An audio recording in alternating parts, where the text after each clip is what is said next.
जय गुरु। आगे और सुंदर सुंदर वीडियो पाने के लिए चैनल को सब्सक्राइब और बेल आइकन प्रेस करना ना भूलें। जय गुरु। परम प्रेम परम दयाल श्री श्री ठाकुर जी के चरणों में कोटि कोटि प्रणाम।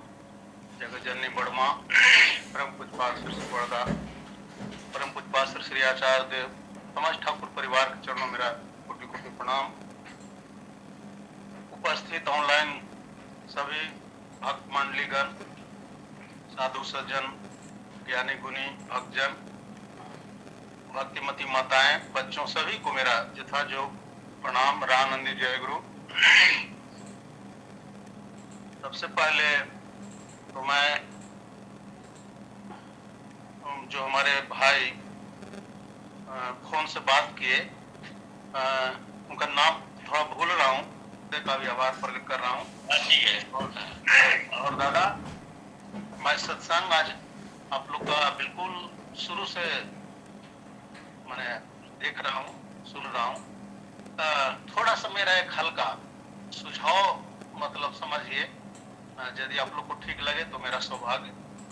हम लोग सत्संग जहाँ भी करते हैं तो वहाँ क्या होता है कि प्रार्थना जैसे हम लोग की, और समय से जब प्रार्थना रियल टाइम जो है प्रार्थना का मॉर्निंग इवनिंग का, उस टाइम से जब होता है तो जय राधे राधे भी होता है।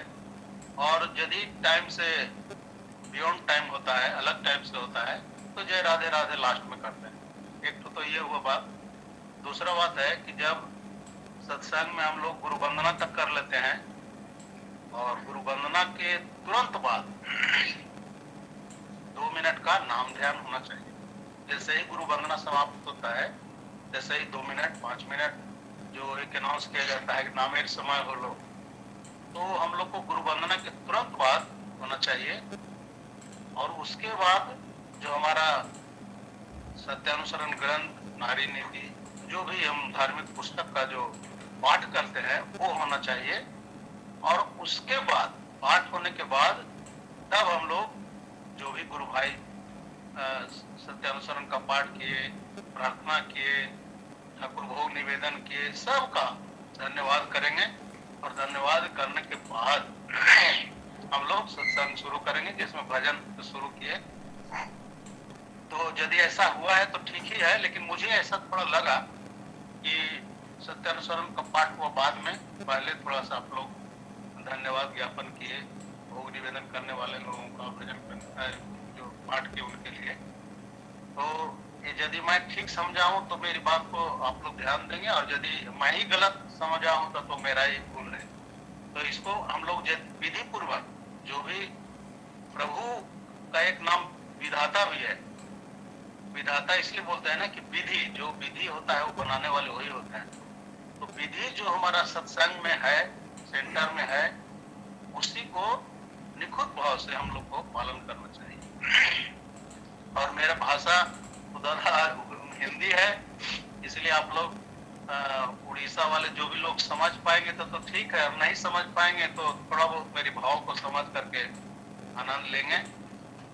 सबसे पहले तो मैं उड़ीसा शब्द, एक जो स्टेट का नाम उड़ीसा है, मैं हृदय से आप सबों का, सारे उड़ीसा राज्य के, स्टेट के गुरु भाई लोग का, और भी जो लोग न दीक्षा लिए, सबका मैं हृदय से आभार प्रकट कर रहा हूँ।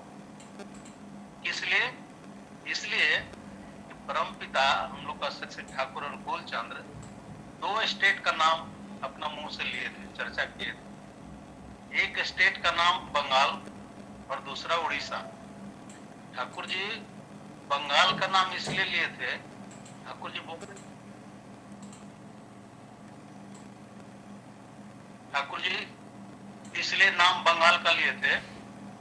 ठाकुर जी बोले कि पूरा भारतवर्ष और पूरा विश्व को यदि हम ठीक करना चाहते हैं तो पहले बंगाल को ठीक करना होगा, इसलिए बंगाल का नाम लिए।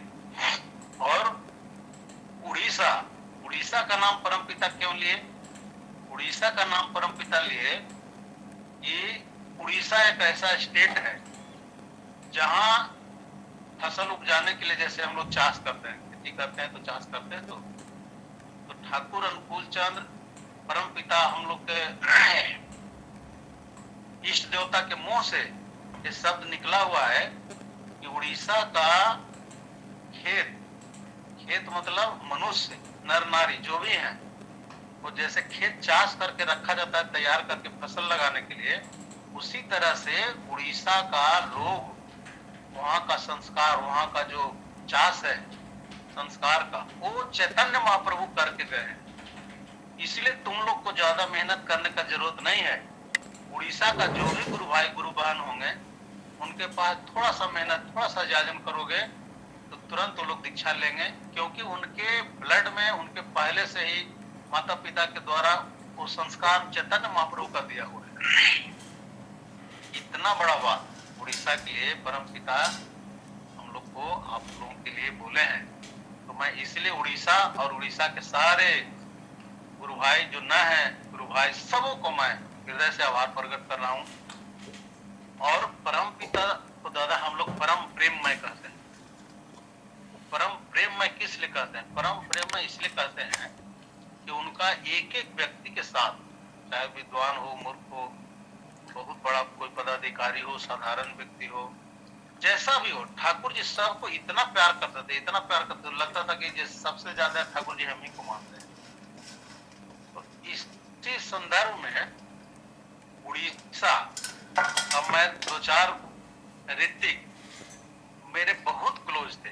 एक विकास भौमिक करके थे, विकास भौमिक अब कहाँ के, भुवनेश्वर के ही शायद थे, ठीक ठीक जगह का याद नहीं है क्योंकि बहुत दिन हो गया। मैं दादा 77 में दीक्षा परमपिता का सतनाम मिला था और 1998 में मुझे एसपीआर का पंजाब मिला।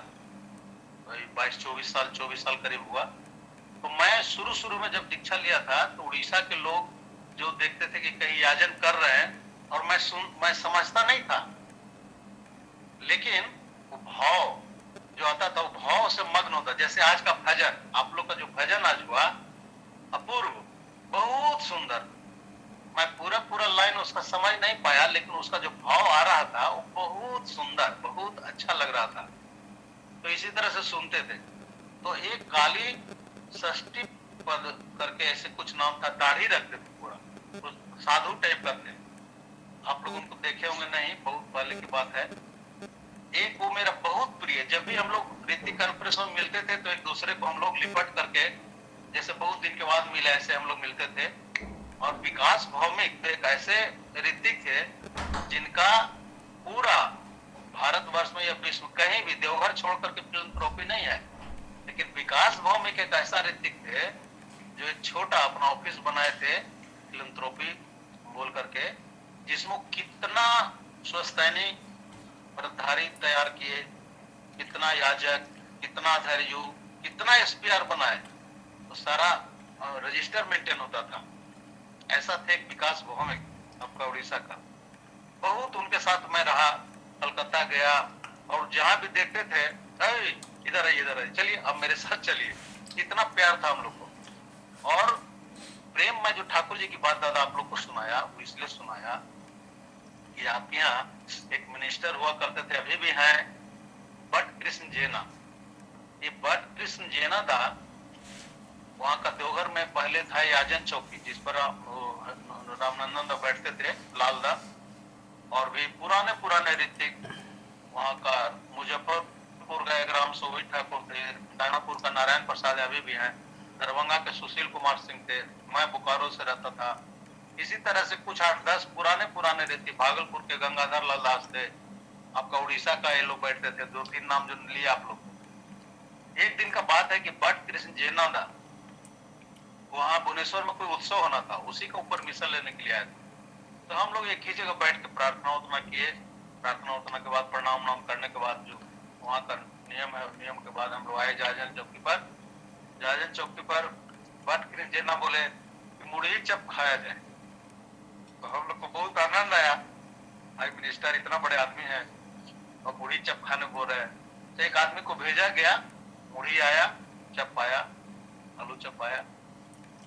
हम लोग 5-6 आदमी बैठ के दादा खा रहे हैं जाजन चौकी पर। ये सब बिल्कुल प्रैक्टिकल बात, घटा हुआ बात, कहानी नहीं है, सत्य कथा है मेरे साथ का जो बात है।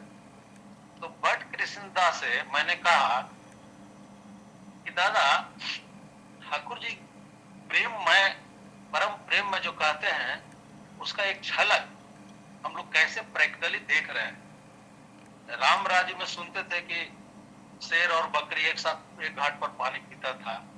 आज वही घटना यहाँ देखने को मिल रहा है। आप कहाँ एक मंत्री हैं, मिनिस्टर हैं, और हम लोग एक साधारण आदमी है, सर्विस करते हैं, लेकिन एक मिनिस्टर के कंपैरिजन में तो हम लोग बिल्कुल साधारण आदमी हैं। और यहाँ हम लोग बैठ के एक मिनिस्टर के साथ आलोचना कर रहे हैं। ये सौभाग्य है हम लोग का और परम पिता का दया कि हम लोग परम पिता के माध्यम से एक दूसरे को जाने, और इतना प्रेम एक मिनिस्टर के साथ बैठकर हम लोग आलू चप और पूरी खा रहे हैं। और यही व्यक्ति, मैं जब जाऊंगा आपका ऑफिस में, उड़ीसा जाऊंगा, तो लोग आपका पीए और वहां का जो गेट कीपर होगा, आपका बॉडीगार्ड, जो भी सब रहेगा, कोई मिलने नहीं देगा। लेकिन यहाँ हम लोग इतना बढ़िया से आराम से बैठ के गप कर रहे हैं, आलू चप पूरी चप खा रहे हैं।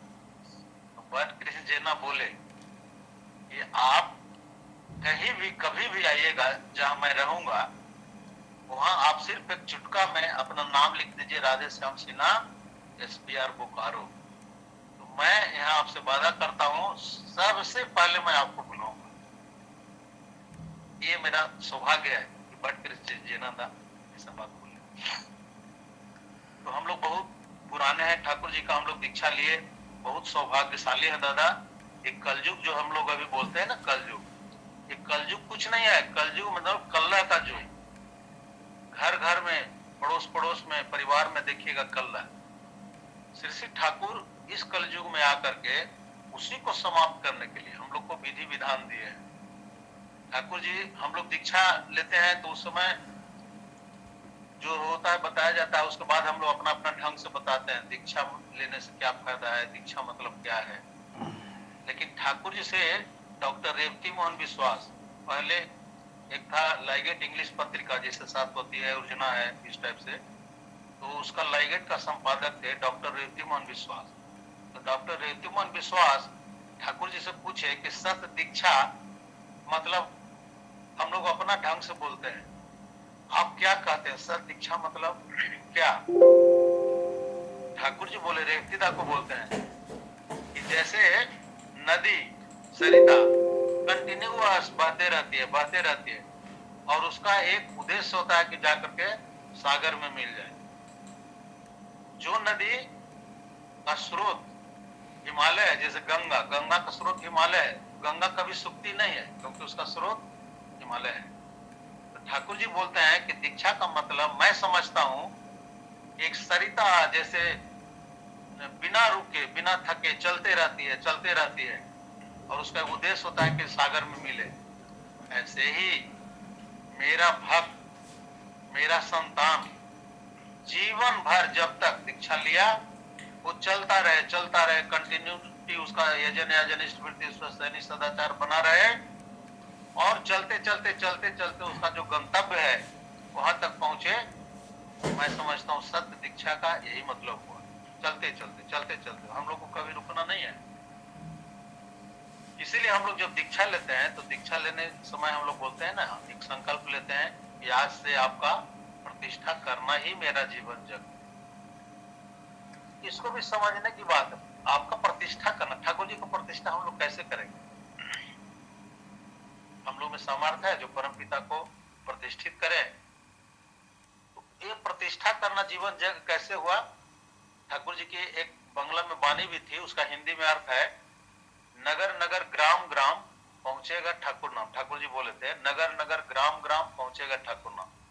तो उस समय के पुराने लोग जो शरदा केष्टोदा ये सब जो बैठते थे, वो लोग आपस में बातचीत किए कि ठाकुर जी बोल रहे नगर नगर, शहर शहर तो ठीक है, ठाकुर जी का नाम पहुंचेगा, मगर ये जो ग्राम ग्राम बोल रहे, क्या गांव गांव में, पूरा भारतवर्ष विश्व में गांव गांव में ठाकुर जी का नाम हो जाएगा? ऐसा ठाकुर जी बोल रहे हैं, नगर नगर ग्राम ग्राम पहुंचेगा ठाकुर नाम। तो आपस में बातचीत करके ठाकुर जी से पूछ ही दिए, बोले कि ठाकुर जो आप बोल रहे हैं कि नगर नगर ग्राम ग्राम पहुंचेगा ठाकुर नाम, तो क्या ग्राम ग्राम में ठाकुर इतना दीक्षा होगा कि ग्राम ग्राम ठाकुर का नाम सतनाम पहुंच जाएगा? ठाकुर ठाकुर जी बोलते हैं कि परम पिता के मुंह से जब निकल गया है तो क्या वापस परम पिता ले लेंगे? इस जवाब में ठाकुर जी दो बात बोल रहे हैं। एक बात, उनकी वाणी जो है नगर नगर ग्राम ग्राम पहुंचेगा ठाकुर नाम, ये सत्य है, होगा। दूसरा, इसी में उन्होंने जवाब ये भी दिया, ठाकुर जी बताए कि परम पिता के मुंह से जब निकल गया है तो क्या परम पिता वापस ले लेंगे? मतलब ठाकुर जी जब एक बार बोल दिए तो क्या ये बात वापस हो जाएगी? इसका प्रत्यक्ष एग्जाम्पल क्या हुआ, ये आज देख लीजिए गांव गांव में ठाकुर जी का नाम सचमुच में पहुंच रहा है। और ये जो 3.5 करोड़ का जो दादा का जो आह्वान है, ये दादा मैं अपना समझ से बता रहा हूं। हमारे श्री श्री आचार्य देव दादा जब यंग थे उसी समय ठाकुर जी ये रीति कॉन्फ्रेंस में खुद दादा बोले थे। जब यंग थे तो ठाकुर जी बुला करके आचार्य देव श्री श्री दादा मैंने अशोक दा को बुला के ठाकुर जी बोले थे कि तुम हमको 10 करोड़ आदमी देगा। तो ये समझे नहीं, उस समय यंग थे, 10 करोड़ की बात समझे नहीं, तो सोच में पड़े। फिर सोचे कि ठाकुर बोल रहे हैं तो हाँ कर दिया जाए, तो आज्ञा कर दिए। आगे 10 करोड़ आदमी देगा, हाँ तो कर दिए। उसके बाद दादा बोलते हैं कि मैं सोचता हूं कि आखिर 10 करोड़ इतना आदमी लेके ठाकुर जी क्या करेंगे, कहां रखेंगे, कैसे व्यवस्था करेंगे? उस समय का जो उनका सोच था। जब श्री श्री दादा आचार्य देव हुए और जब धीरे धीरे दीक्षा की संख्या बढ़ने लगी, तब दादा ऋतिक कॉन्फ्रेंस में ये बात बोले थे कि मुझे अब समझ में आ रहा है कि ठाकुर जी हमसे क्यों बोले थे कि 10 करोड़ आदमी देगा। मतलब 10 करोड़ का टारगेट दादा का था। उसी संदर्भ में श्री श्री दादा बोल करके चले गए हम लोग को 3.5 करोड़ दीक्षा। 3.5 करोड़ दीक्षा दादा मैं समझता हूं एक बहुत छोटा सा गेट है। 3.5 करोड़ संख्या बहुत छोटा सा एक गेट है। ये बहुत बड़ा संख्या होगा, दादा के मुंह से निकल गया। लेकिन आने वाला समय देखिएगा कि कितना करोड़ दीक्षा होगा, क्योंकि आने वाला समय ऐसा होगा कि ये सतनाम, परम पिता का पथ, पंचनीति, यजन याजन इष्ट वृत्ति स्वस्थैनी सदाचार छोड़कर कोई पथ नहीं बचेगा आदमी को जीने का, शांति रहने का, परिवार में शांति रहने का। तो आने वाला समय जो होगा, हम लोग जो अभी कलयुग बोल रहे हैं, ये कलयुग तुलसीदास रामायण में लिखे हैं, कलयुग समयुग आन नहीं जो नर करे विश्वास। कलयुग के समान कोई युग नहीं होगा यदि मनुष्य विश्वास करे। एक कब का रचना हुआ, तुलसीदास बोले कलयुग समयुग। कलयुग समयुग आने क्यों बोले, अब समझ में आता है। जैसे दादा को समझ में आया कि क्यों 10 करोड़ बोले थे ठाकुर जी। अब मैं अपने अनुभव की बात बता रहा हूं। मैं अभी समझ रहा हूं कि कलयुग समयुग आन नहीं मतलब कोई युग, चाहे त्रेता हो, द्वापर हो, राम का समय, कृष्ण का हो, चाहे कोई भी प्रोफेट का समय हो, ऐसा समय कभी हुआ ही नहीं। क्यों नहीं हुआ? 2 बात। एक बात तो किसी भी प्रोफेट का वंशधर फॉलोअर नहीं बन पाए। चाहे राम हो, राम का भी लोग कुछ नहीं फॉलोअर हुए, कृष्ण का भी, अनिरुद्ध और सब जो प्रदुमन थे कोई फॉलो नहीं किया। फिर केष्टोदा का ही प्रश्न था ठाकुर से कि प्रोफेट जो आते हैं इनका ही जीवन में कमी देखा गया। बुद्ध आए तो बुद्ध अपनी पत्नी को छोड़कर अचानक चले गए। चैतन्य महाप्रभु आए, सन्यासी हो गए, तो शादी किस लिए किए। और रामकृष्ण ठाकुर आए तो पत्नी को माँ बोले। तो क्या होता है, ठाकुर जी से केष्टोदा का प्रश्न था, उसी का प्रश्न के जवाब में ठाकुर जी बोले इस बार राम से लेकर रामकृष्ण परमहंस तक जो भी कमी आप लोग को लगता है मैं सब पूरा करके जाऊंगा। इसलिए ठाकुर जी आचार्य पद्धति दी। इस कलयुग में जो आचार्य पद्धति मिला और पंच महायज्ञ दादा किसी युग में नहीं था। और पंच महायज्ञ था, पर ये जो ठाकुर जी का ये जो पंच नीति है, यजन याजन इष्ट वृत्ति स्वस्थैनी सदाचार, इसको छोड़ करके कोई पथ नहीं है। जितना भी शास्त्र पढ़िए, पुराण पढ़िए, जितना भी ग्रंथ पढ़िए, सबका सार सिर्फ और सिर्फ यजन याजन इष्ट वृत्ति स्वस्थानी सदाचार में छिपा हुआ है। तो हम लोग कह सकते हैं ये सागर को परमपिता हम लोग को गागर में ला करके दे दिए। जरूरत है हम लोग को उसका लाभ लेने का। इसीलिए हम लोग बहुत भाग्यवान हैं। ठाकुर जी का बात, ठाकुर जी का पूरा जीवनी, उनका आइडियोलॉजी सब अलौकिक है। एक से एक कितना घटना सुने होंगे और सुनते सुनते हम लोग ये इस जन्म में मैंने उसको समाप्त नहीं कर सकते हैं, बोलते बोलते सुनते सुनते। किसी भी व्यक्ति को ठाकुर जी देख लेते थे, उसका सारा भविष्य दिखता था। एक ऋतिक ठाकुर जी के पास आए, ऋतिक कॉन्फ्रेंस में प्रणाम किए, जाने के लिए आशीर्वाद मांगे, बाड़ी जाबो। ठाकुर जी बोले सावधान जावे। वो जब ठाकुर जी को प्रणाम करके जाने लगा, जब पीठ ठाकुर जी की तरफ हुआ और मुंह उस तरफ रास्ता की ओर, तो ठाकुर जी फिर बुलाए और बोले ए सुनो सुनो। आए, बोले कि सुनो, तुम अगर ऋतिक कॉन्फ्रेंस में आएगा तो तुम मेरे लिए एक सामान लेके आना। ठाकुर जी से हाथ जोड़ के बोले हाँ ठाकुर आदेश करिए। तो बोले ना तुम वंश लोचन मेरे लिए लेके आना। कमिंग जो ऋतिक कॉन्फ्रेंस होगा उसमें वंश लोचन तुम मेरे लिए लेके आना। व्यक्ति आज्ञा करके चला गया। वो व्यक्ति प्रतिदिन वंशलोचन खोजता था दुकान में, और जहां जहां स्रोत हो सकता है वंशलोचन का सब जगह को। 3 महीना में दादा उसको वंशलोचन नहीं मिला। ऋतिक कॉन्फ्रेंस में आना था। आए, ठाकुर जी को जब प्रणाम करने आए तो पूरा जो भूमिष्ठ होकर प्रणाम किए वो पूरा सर उठाए तो रो रहे हैं। ठाकुर जी बोले क्यों रो रहे हो? वो दादा बोलते हैं कि ठाकुर एक छोटा सा आज्ञा, छोटा सा आपका आदेश, हम अभागा हैं जो नहीं पूरा कर सके। हमको वंशलोचन मिला नहीं और हम नहीं लाए, इसलिए अपने को हम बहुत अभागा समझ रहे हैं, इसीलिए हमको रुलाई आ रहा है। ठाकुर जी बोले तुम हंसो, तुम रो नहीं, तुम हंसो, क्योंकि मेरा काम हो गया। तो दादा सोचते हैं कि काम कैसे हो गया, हम तो वंशलोचन लाए नहीं। और इस बात को अगल बगल जो बैठे लोग थे वो भी सब बहुत केस्ट होता तो बहुत मोह लगुआ थे, अर्जुन की तरह क्वेश्चन करते थे।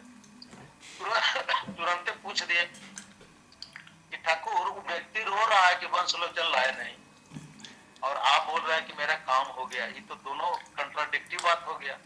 सामान आया नहीं और आप बोलते हैं कि काम हो गया, दोनों बात कैसे हुआ? तो ठाकुर जी बोलते हैं कि देखो, इसको जब मैं देखा, जाने लगा तो इसको मैं देखा तो इसको मृत्यु जोग था, सर्पदंश था। ये 1-1.5 महीना के बाद ही मर जाता है, इसका मृत्यु जोग था। मैंने इसको इसीलिए ऐसा चीज मांगा जो दे ही नहीं, इससे मिले ही नहीं। तो मैंने इसको वंशलोचन लाने के लिए कहा और ये वंशलोचन लाया नहीं, लेकिन मेरा काम हुआ। कैसे काम हुआ? क्योंकि व्यक्ति बच गया। इसी व्यक्ति को बचाने के लिए मैं वंशलोचन मांगा था, और वंशलोचन तो इसको मिला नहीं, मगर ये बचा कैसे? प्रतिदिन इष्ट चाप मेरा आदेश को लेकर के घर से निकलता था, और ये 3 महीना सिर्फ मेरा कार्य के लिए निकलता था, इष्ट कार्य के लिए निकलता था, इष्ट आदेश पालन करने के निकलता था। इसलिए इसके पास काल छुआ तक नहीं, काल को हिम्मत नहीं है जो मेरा काम करेगा, इष्ट कार्य। ठाकुर जी और भी एक जगह बोले हैं कि जब मनुष्य इष्टमुखी होता है तो काल टच नहीं करता है, लेकिन जब व्यक्ति प्रवृत्ति मुखी होता है तो मैं भी लाचार हो जाता हूं और काल भी मुंह खोले रहता है। तो ठाकुर जी उस व्यक्ति को बोले, इस व्यक्ति को मृत्यु जो था, मैंने वंशलोचन लाने कहा और इन्होंने वंशलोचन के लिए पूरा 3 महीना व्यतीत कर दिया। ये 3 महीना इष्ट कार्य में जो लगा रहा, यही इसका जीवन बचा दिया और ये आदमी बच गया और मेरा काम हो गया। ये थे हमारे परम पिता। और बड़े बड़े लोग जो ठाकुर जी के पास आते थे, ठाकुर जी के पास और तो और स्वयं विवेकानंद के बारे में बोला गया रामकृष्ण ठाकुर के जाने के बाद कि ठाकुर विवेकानंद श्री रामकृष्ण का दर्शन करते हैं। ठाकुर जी क्या बोले? बोले कि विवेकानंद जिस शक्ति से, जिस ज्ञान से, जिस साधना से, जिस तपस्या से रामकृष्ण ठाकुर का दर्शन करते हैं, क्या वो दूसरा व्यक्ति कर सकता है? तो ऐसा साधना ऐसा किस काम का जो व्यक्ति खुद सिर्फ करे? ठाकुर जी क्या चाहते हैं? सब कोई वो काम सब कोई करे। इसी तरह से एक तांत्रिक ठाकुर जी के पास आया था, बोला कि मैं जल पर कहीं भी तालाब में, नदी में मैं जल पर चल सकता हूँ। लोग बहुत आश्चर्य किए, ठाकुर जी के पास निवेदन किए कि ऐसा व्यक्ति है। ठाकुर जी कितना सरल भाव में बोलते हैं, यदि आप जल पर चल सकते हैं तो बहुत अच्छा बात, मगर आप अपने साथ कितने लोग को जल पर चला सकते हैं? एक भी व्यक्ति को नहीं। तो ऐसा गुण से क्या लाभ जो सिर्फ एक व्यक्ति जाने। इसीलिए ठाकुर जी बोले संकीर्णता ही दुख है, प्रसारण ही सुख है। हम लोग का ठाकुर जी सृष्टि का कण कण में विराजमान है, भूत भविष्य वर्तमान सब जानते हैं, और यही प्रोफेट का लक्षण होता है। दादा मेरा टाइम हो गया है, मैं एक बात और बोलना चाहता हूँ जो बहुत प्रैक्टिकल बात है। हम लोग पढ़े हैं, सब कुछ जानते हैं कि गांधी जी के 3 गुरु थे। 3 बंदर मंकी था जो एक आंख बंद करता था, एक कान, एक मुंह। मतलब हम अपना कान बंद रखें, आंख बंद रखें, मुंह बंद रखें, लेकिन श्री दादा के पास जब ये बात बोला गया था तो दादा बोलते कि नहीं, मैं बोलता हूँ कि तुम आंख भी खुला रखो, कान भी खुला रखो। जब आंख से देखोगे, कान से सुनोगे, एक पोल्यूटेड जो हमारा वातावरण मिलेगा, उस पोल्यूटेड वातावरण को देख करके भी, कान से सुन करके भी मुंह चुप रखेंगे, मुंह का यूटिलाइज कम करेंगे। इससे क्या होगा, कभी कभी क्या होता है, ज्यादा बोलने से ना दुख तकलीफ आ जाता है, तो बोलना चाहिए कम। ये दादा बोल रहे हैं कि बोलना चाहिए कम, और कान आंख खोल के रखो। कान आंख खोल के क्यों रखो? कि हमको सांसारिक जीवन में रहना है, सब हम देखेंगे, सब हम सुनेंगे, लेकिन करेंगे क्या? इष्ट आदेश। तो ठाकुर जी क्या बोले, सबसे रसिए, सबसे बसिए, सबका लीजिए नाम, हाजी हाजी करते रहिए, बैठे अपनी टांग। तो हम लोग दादा अपने जीवन में यही साधना कर रहे हैं। गलती होगी, भूल त्रुटि होगी, लेकिन फिर सोचेंगे कि ठाकुर है हमारे, ठाकुर जी क्या चाहते थे, जो मैं काम कर रहा हूँ उससे ठाकुर जी को खुशी होगा? नहीं।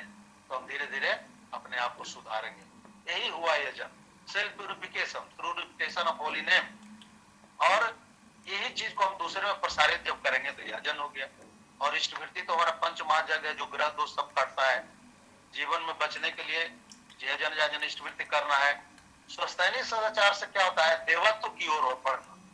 +2 करने के बाद जैसे सारा रास्ता खुलता है, स्वस्थैनी लेने के बाद सारा रास्ता खुलता है ठाकुर जी का काम करने के लिए, सब रास्ता। और हो क्यों नहीं, क्योंकि जब आहार पर मेरा सबसे पहले कंट्रोल होगा तो मेरा विचार भी बदलेगा, और तभी हम देवत्व की ओर जाते हैं।